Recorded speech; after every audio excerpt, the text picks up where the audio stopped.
नमस्कार, मैं हरिशंकर व्यास। पिछले 75 वर्षों में भारत के विकास के पर्याय बिरला, टाटा, अंबानी व अडानी जैसे सेठ हैं। लेकिन ये कोई Ford, Bill Gates, Jeff Bezos, Zuckerberg या इलॉन मस्क जैसे उद्यमी नहीं है, बल्कि विदेश से मंगाई तकनीक से बने निर्माता, कारोबारी और व्यापारी हैं। ये कपड़ा, तांबा, स्टील उत्पादन करते हैं या बंदरगाह, एयरपोर्ट चलाते और रिफाइनरी से तेल निकालने या फोन, इंटरनेट जैसी सेवाएं देने वाले वे भारतीय खरबपति हैं जो सिर्फ मुनाफे के धंधेबाज हैं। ध्यान रहे, ऐसे व्यापारियों से अमेरिका तथा यूरोप नहीं बना है। व्यापारी और उद्यमी में एक गहरा फर्क होता है। भारत का व्यापारी रिसर्च और विकास या कि R&D की जोखिम वाला नहीं है, बल्कि वह सिर्फ मुनाफा कमाने के व्यापारी, कारोबारी, धंधे वाला है। इसलिए आज विचार का मेरा शीर्षक है भारत एक दुकान। यह सत्य लुटियन दिल्ली से उद्घाटित है, वह भी प्रधानमंत्री नरेंद्र मोदी और एक मीडिया के प्रमुख अरुण पुरी की जुबानी। गौर करें, लुटियन दिल्ली के श्रेष्ठी जन की या कि एलिट की सत्तावान राजा से यह एक करबद्ध प्रार्थना कि सर दुकान नहीं चल रही है, और जवाब में राजा नरेंद्र मोदी का यह सत्य वचन कि चलिए आज आपकी दुकान चला देता हूँ। सोचे ये वाक्य, क्या भारत की दुकान सच्चाई के पर्याय नहीं है? मेरा मानना है कि जैसे हर देश, कौम के अतीत व वर्तमान का एक सत्य होता है, वैसे हिंदुओं का भी स्थायी एक सत्य है। हमारा शासन चरित्र कुल आबादी के तिनके जितने श्रेष्ठी वर्ग के परस्पर व्यापारी रिश्तों की दुकान है। मेरे लिए तूने क्या किया तो तुझसे मुझे क्या मिला, इस तरह के सौदों का कुल मिलाकर एक सत्ता चरित्र। और वक्त भले दिल्ली में चेहरे बदले, लेकिन सत्ता का दुकान चरित्र कभी नहीं बदलता। कभी भारत दिल्ली के लाल किले, चांदनी चौक और दरियागंज के एलिट वर्ग, मतलब वहाँ रहने वाले दरबारियों, कोतवालों और व्यापारियों से चलता था। फिर अंग्रेज आए तो रायसीना हिल से नई दिल्ली बसाकर नए एलिट, मतलब नए मनसबदार, ICS अफसरों, राय बहादुर लोगों की अंग्रेजी दुकान बनवाई गई। 1947 में भारत ने आज़ादी पाई तो अंग्रेजों की छोड़ी लुटियन दिल्ली में नेताओं, अफसरों, व्यापारियों, ठेकेदारों, लाइसेंसधारियों व संस्थाओं के कल पुर्जों का वह नया एक संभ्रांत वर्ग, सत्ता वर्ग, एलिट पैदा हुआ, जो कसम लोकतंत्र, लोक सेवा, स्वदेशी तथा स्वतंत्रता की खाता है, लेकिन चरित्र वही जो मुगलों व अंग्रेजों की लेन देन में था। प्रधानमंत्री और उसकी सरकार सर्वशक्तिमान, कृपा निधान, मालिक, माई बाप, और फिर उन कृपाओं की होलसेल दुकान के संचालनकर्ता, कारिंदे, अफसर, दलाल, सौदेबाजी में पारंगत व्यापारियों का एक श्रेष्ठी वर्ग है। हर फरमान, हर फाइल सरकार की स्वार्थ, लेन देन की तराजू पर तुलती हुई। यूं सभ्यताओं व नस्लों का शासक वर्ग एलिट एक सा मिजाज लिए होता है। फिर भले वे लोकतंत्र, साम्यवाद, तानाशाही के अलग अलग रंग रोगन में क्यों न रंगा हुआ हो, मगर हम हिंदुओं की समाज रचना और जात व्यवस्था के साथ 2000 सालों के अनुभवों, खासकर 1200 सालों के विदेशी आक्रमणों की आंधी व गुलामी ने दिल्ली सल्तनत की एलिट दुकान का हल्का सा अलग एक मिजाज बनाया। वह मिजाज भारत की एक खूबी है। उस खूबी का कोर है गुलाम स्वभाव। इससे नस्ल में वह भूख, वह भय, वह भक्ति बनी कि सत्ता और उसे भोगने वाला सत्ता वर्ग व एलिट सबके लिए सत्ता हर मामले में कृपा निधान है। सत्ता भगवान और शासक उसका अवतार। शासन का तरीका लाठी तथा कोतवाल। शासन व्यवस्था मतलब व्यापारी सौदा। तुम मेरी भक्ति करो, मुझे वोट दो, मैं तुम्हें अच्छे दिन दूंगा, आज़ादी दूंगा, राशन दूंगा, पैसा दूंगा, समाजवाद दूंगा, लाइसेंस दूंगा, संरक्षण दूंगा, तुम्हारी दुकान चला दूंगा।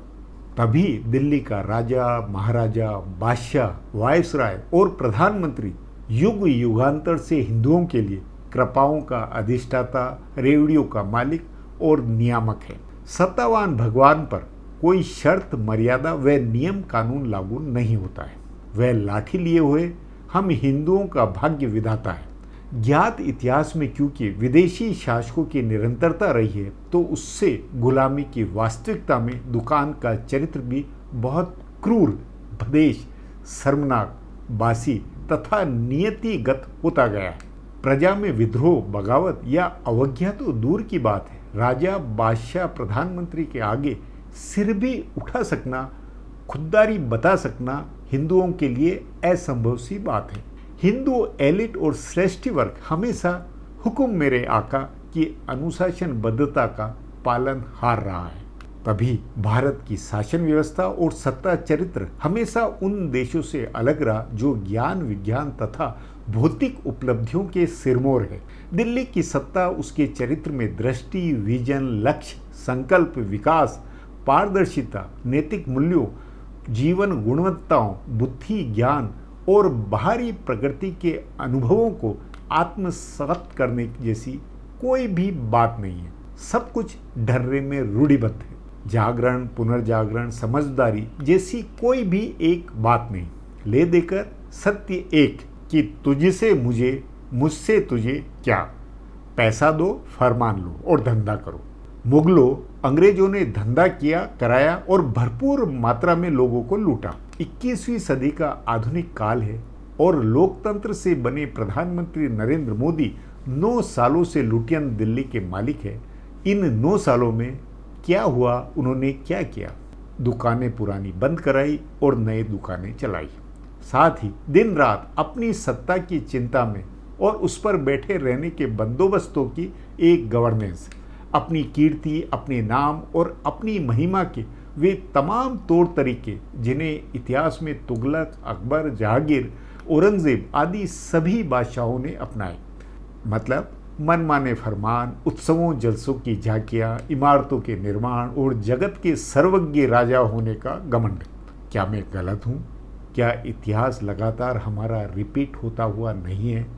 बादशाह अपने कोतवालों, मुंशियों से, लाठी व गाजर के तौर तरीकों से लाल किले, चांदनी चौक, दरियागंज के एलिट वर्ग को मैनेज करते थे, तो नरेंद्र मोदी या उनके पूर्ववर्ती प्रधानमंत्री भी ईडी, सीबीआई, इनकम टैक्स, बैंकों आदि से डंडा चलाते हैं या गाजर बांट के देश चला रहे हैं और चलाते आए। भारत के गवर्नेंस में कुल मिलाकर क्या है? मोटे तौर पर प्रजा के लिए लंगर, खैरात खुली हुई है। अरबपति और लाभार्थी पैदा किए जा रहे हैं। 140 करोड़ लोगों का लोकतंत्र मानो कल्पवृक्ष। लूट सके तो लूट, और लोकतंत्र होते हुए भी उसके साथ में निरंकुशता, व्यवस्था होते हुए भी मनचाहापन, सशक्तिकरण के बावजूद बेबस, लाचार व भक्तिमान प्रजा, शिक्षा होते हुए भी अशिक्षित प्रजा, आधुनिक होते हुए भी अंधविश्वासी मानस, शक्ति होते हुए भी भय, विकास की वैश्विक तकनीक, ज्ञान, विज्ञान, पूंजी होते हुए भी जुगाड़ तथा नकल, और सबका पुरुषार्थ इस जुगाड़ में बर्बाद की दुकान चलती रहे, जैसे तैसे घसीटती रहे। मतलब कैसा भी परफॉर्मेंस हो, घटिया और सेवा कैसी भी दे, बावजूद इसके धंधा भी बना रहे, मुनाफा हो और खूब ग्राहकों को लूटा जाए, मुफ्त में एक तरह से खाते रहें। हाँ, ईमानदारी से सोचिए, आज़ाद भारत की दिल्ली और प्रदेश के सत्ता प्रमुख वर्ग के 75 साल शासकीय व एलिट व्यवहार पर जरा गौर करें। सोचें कि Washington, Moscow, Beijing, Berlin, London तथा टोक्यो के शासक एलिट प्रभु वर्ग ने अपने मिजाज और क्षमताओं से देश को क्या नई शक्ल दी। वहीं पंडित नेहरू से लेकर नरेंद्र मोदी और इनके सत्तावान प्रभु वर्ग के लुटियन दिल्ली के मिजाज से भारत की आज क्या शक्ल है। राजनीति, समाज, संस्कृति, साहित्य, कला, शासन, शिक्षा, चिकित्सा, आर्थिकी, सब में क्या दुकानें नहीं खुली हुई है? खरीद फरोख्त और धंधेबाजी क्या नहीं है? राष्ट्र निर्माण नहीं है, बल्कि गुलामी पूर्व का दुकान चरित्र अब सुपर बाजार, खरीद के विशाल मॉल में उनके फैलाव में परिवर्तित है। नीचे पंचायत स्तर तक दुकानों का नया गठन है। कुल मिलाकर अतीत नए रूप में सचमुच में साबुत और जिंदा है। जरा इतिहास का सत्य समझिए। ये तथ्य है कि गुजरात के सूरत व खंबात के गुजराती सेठों पंजाब के खत्री सेठ हों, कोलकाता के मारवाड़ी सेठ हों, बंगाल व बिहार के जगत सेठों ने मुगल बादशाहों के साथ लूटने का जो व्यापारिक कौशल बनाया था, वह अब देशी विदेशी सेठों की बहुराष्ट्रीय कंपनियों की साझा दुकानों से 140 करोड़ लोगों को लुभाता हुआ है, उनका शोषण करता हुआ है, उन पर खूब मुनाफे से उन्हें लूटता हुआ है। ऐसी असंख्य ईस्ट इंडिया कंपनियां अब बनी हुई है जो भारतीयों का सब कुछ खाते और चुराते हुए, मतलब निजता से लेकर मनमानी कीमत तक। ये सब कैसे हुआ? धंधे व व्यापारी तासीर के कारण। 75 वर्षों में भारत के विकास के पर्याय बिरला व टाटा, अंबानी और अडानी जैसे खरबपति रहे हैं। इनका कुल मिलाकर क्या व्यापार है? ये सब क्या है? क्या 100% व्यापारी नहीं? कपड़ा, तांबा, स्टील उत्पादक हो या बंदरगाह, एयरपोर्ट चलाने वाले, रिफाइनरी से तेल निकालने वाले या फोन, इंटरनेट जैसी सुविधाएं देने वाले तमाम खरबपति घटिया सेवा देकर मुनाफे के धंधे से प्रेरित व्यापारी और कारोबारी व बिजनेसमैन क्या नहीं हैं? इस तरह अमेरिका ऐसे व्यापारियों से नहीं बना है। अमेरिका बना है उद्यमशीलता से, और व्यापारी तथा उद्यमी में फर्क होता है।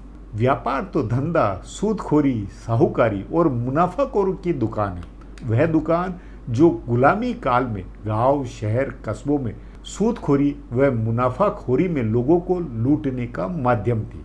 और जरा इतिहास के इस कटु सत्य को सुने कि तुर्कों, मुगलों, अंग्रेजों की लूट का नंबर 1 जरिया भारत के हिंदुओं के सामंत थे, तो बादशाह से लेकर सूबेदार, सामंत सभी का जरिया उपभोग से लेकर व्यापार का, दुकानदारी का, व्यापारियों का मानिकचंद जैसे सेठ हुआ करते थे। मतलब जगत सेठ जैसे किस्से इतिहास में भरे हुए हैं। भारत की 16वीं व 17वीं सदी के मुगल दरबार और ईस्ट इंडिया कंपनी के कारोबार का यदि हम इतिहास पढ़ें तो समझ में आएगा कि भारत के व्यापारियों ने बादशाहों के फरमानों से वैसे ही अपने एम्पायर बनाए थे जैसे आज़ाद भारत में लुटियन दिल्ली की सत्ता को खुश करके अंबानी और अडानी खरबपति पैदा किए।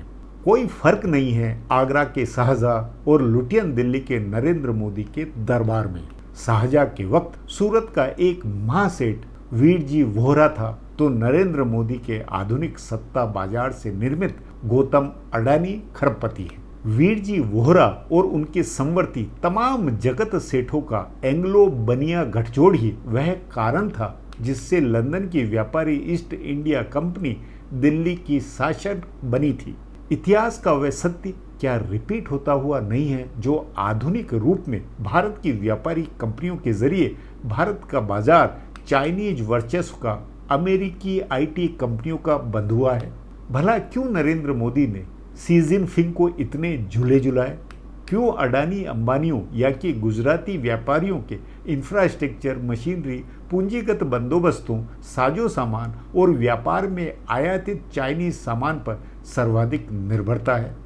इसलिए क्योंकि जैसे आगरा के शाहजहां और उनके दरबारियों को समझ नहीं थी, वैसे लुटियन दिल्ली के गुलाम हिंदू श्रेष्ठीजनों को या कि सत्तावानों को यह समझ नहीं थी और न है कि सत्ता का माई बाप या कि दुकान चरित्र से देश का राष्ट्र निर्माण नहीं होता है, बल्कि वह कौम की निर्भरता और गुलामी को बनवाता है। मामले की गहराई में समाज के वर्णों और वृत्तियों का रोल भी खासा गहरा है। इसका विचार अगले एपिसोड में कभी करूंगा। बहरहाल एपिसोड यही समाप्त है। बहुत बहुत धन्यवाद।